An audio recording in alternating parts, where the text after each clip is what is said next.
Okay, let's go ahead and let's continue with portfolio design. So now you understand risk and you have been given a recommendation for your portfolio allocation.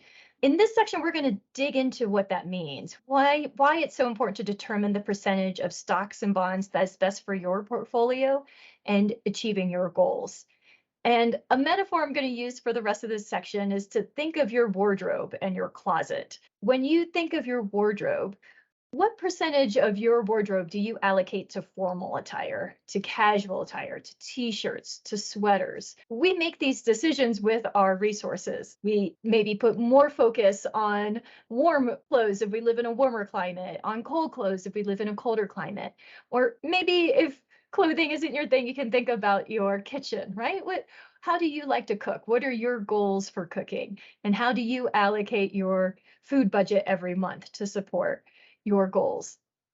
That's what we want our portfolio to do. So the percentage of stocks and bonds that we choose for our portfolio is one of the biggest determinants for our success as investors.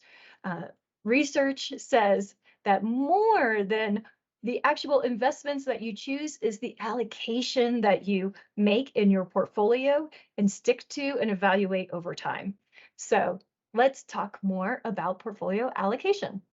Okay, this slide has a lot of text on it. So let's understand your recommendation that you got from taking the investor profile survey. So go ahead and take that out. Feel free to pause this video. And when you come back, look through the survey results and find where it has the recommendation for your allocation to stocks, often referred to as equity, bonds, and cash. And from riskiest to safest, are stocks, then bonds, then cash. So remember, riskiness is bumpiness of ride. So stocks go up and down in value incredibly, right? Not as much as crypto, which is why crypto is an even riskier investment, right? Crypto has taken quite a ride, very risky. Stocks compared to crypto are much safer, right? And then even safer than stocks are bonds. The ride you're going to have with that investment is very predictable, very smooth. You know you're going to get a certain amount of interest over time. And then finally, there's cash. That's the safest investment. If I have $10 in cash and I put it under my bed, when I go back there any day between now and 20 years from now, if nothing has happened to my bed, that $10 is still under my mattress. So you were given a range for each of those in your IPS results. And the one that I want you to reflect on the most is your equity or stocks recommendation. So I'm going to just call it stocks from here on out.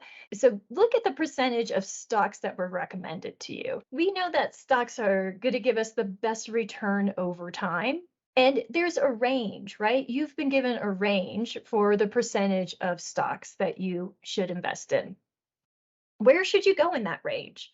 Well, here's some ideas for what you might want to do. Think about yourself, right? If you in the last section realize that your risk capacity is either at the high or the low end, let's say you are young and you have a lot of risk capacity, you might choose to allocate the highest amount of stocks recommended, or maybe even a little more, right? So you have a higher risk capacity. You have plenty of time to let stocks go through their bumpy ride and to wait it out until you need that money for a long-term goal. But you might go to the lower end of that stock recommendation if your goals are more short-term, right? You have a wedding coming up in 2 years, so you need to put more money into bonds and cash because you want to fully fund your wedding. You don't want to pay for it with debt. And here's another example, similar to the one I gave above. You can go to the higher end of the recommendation, put more stocks in your portfolio if your goals are more long-term. And then if you find you have a real mix of goals, some are long-term, some are short-term, you have a bunch of intermediate goals. Maybe you have 3 kids who are all going to be going to college in 18 to 25 years, right? All of them are going to be in college, boom, boom, boom, right after another. Then you might choose something in the middle for your intermediate goals.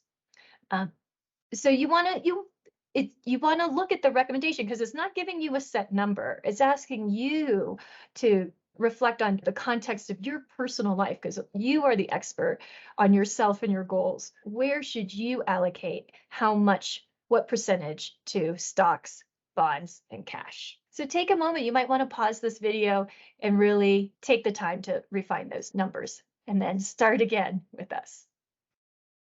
Okay, so you should be able to answer this question now. What is your pie? So, what percent in your portfolio are you going to allocate to stocks? What percent to bonds? And what percent to cash? And that has to equal 100%, right? We only get one pie. So, what percent will we give to stocks? What percent to bonds? And what percent to cash? Really hold on to this number. Okay, so we're going to keep this number handy. And then earlier, you also figured out your monthly investment budget. So now it's a math problem, right? You're going to take your monthly investing budget and you're going to figure out, okay, how much of that budget can I allocate to stock? How much can I allocate to bonds? And how much am I going to keep in cash? So here's the example of a $600 monthly investing budget. The person's portfolio recommendation is 75% stock, 20% bonds, and 5% cash. So I'm getting my calculator out. I would take 600, multiply it by 0.75. So that means every month I'm going to make sure that I invest $450 in stocks. And it doesn't necessarily, when I say stock, it doesn't necessarily have to be an individual stock, right? In the next section, we're going to go over the wide variety of investment products that there are that are stocks, mainly index funds. So there is a way for you to invest in stock without it being as risky as investing in one individual stock.